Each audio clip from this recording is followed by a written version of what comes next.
Hi everyone, Ellen here from a very humid, sticky, horrible afternoon in Lismore in New South Wales in Australia. Um, the noise of the fan in the background I hope isn't too bad, but if I don't have it on it's like a total sauna in here. Um, so today is day 2 of our 30-day video challenge, and the topic today is our earliest memory. And I suppose, I'd like to think that I had this wonderful memory of my mother holding me or something like that.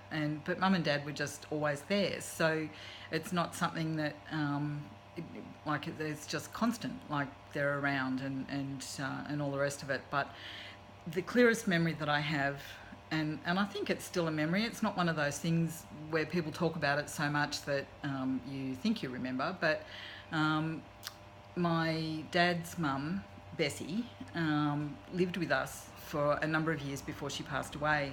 And she must have been in her 80s, and she was round and cuddly, and she was my grandma, and I was 6 when she passed away. And I can still remember her quite clearly, I think, and I'm sure it's not from photos, because there actually aren't that many photos of her. And my mum's mum, Ruby, she passed away, in fact, the same year that Bessie did, and I have hardly any memory of her at all. But anyway, so Bessie came to live with us. I don't know how old I was when she moved in, but when I was 5 or 6, I can remember going out to her room. It was a special extension that we'd built onto the back of the house so she could come and live with us, and it overlooked the backyard, and it was a nice room. And I can remember going out there, and she would say, I would say, open the gate and let me through. And she would say, not without your bow and your boo.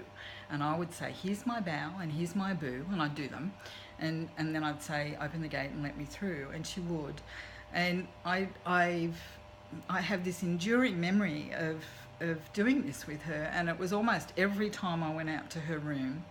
And I think my bedroom was actually right beside hers, but because it was grandma's room, we couldn't just wander in and out. Like, we were taught that we had to, respect the other people in the house and all the rest of it.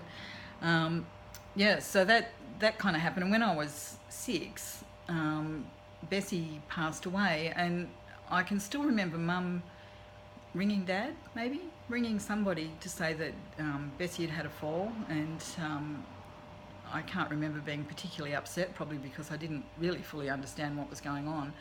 But some time later, and I don't know how long that was either, I mean, from 50 years later, I mean, your perspective changes and all the rest of it. But I can remember waking up one night and seeing Bessie standing at the end of my bed, and I wasn't scared or anything like that, and didn't do anything. I didn't get out of bed. Bessie didn't say anything. But I'm convinced to this day that I saw Bessie standing at the end of my bed after she passed away, and it was very comforting. And I I still think about it sometimes because, strange things happen. And when you're an adult, maybe you're a bit more freaked out by it, or you tend not to believe it, or you tell yourself that it's just crazy and those things don't happen. But as a child, I think you're far more accepting of things. I think it's like kids aren't so concerned about how old you are, or how young you are, or what colour you are, or whether you go to church or not, or anything like that. So it was that, I think, is my earliest memory. And around the same time when I started school, I used to walk to school, and there was this horrible little boy, his name was Leroy, who lived across the park from us, and he used to follow behind me as I was walking to school, and he used to spit on everybody. It was just really horrible. But I think I may have been older then. I think I might have been like 8 or something like that.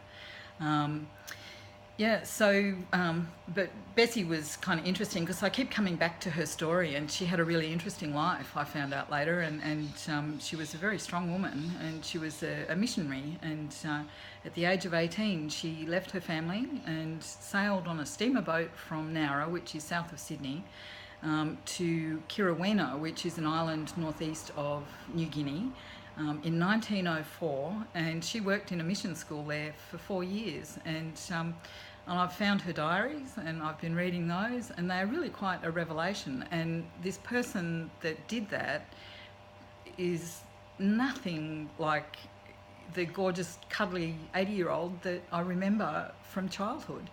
Um, yeah, so I like to think about Bessie and what she did, and I like to think that I've inherited some of that strength that she must have had. And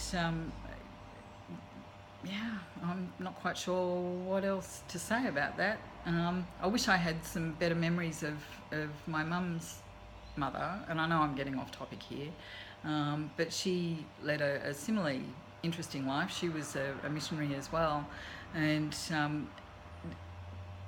Dad's family, or Mum's family, all of them did all that kind of work, this community work with Indigenous communities. And it's something that kind of stopped with Dad's generation, but yeah, interesting. But this connection with Bessie, I have, and I do think about it quite often, actually. And I sort of I think maybe that's coloured some of my thinking maybe on some things. Anyway, so that is my earliest memory, I think. I'll probably remember something else now that I'm on that track. But that is it for me today, and I will see you all tomorrow. Bye.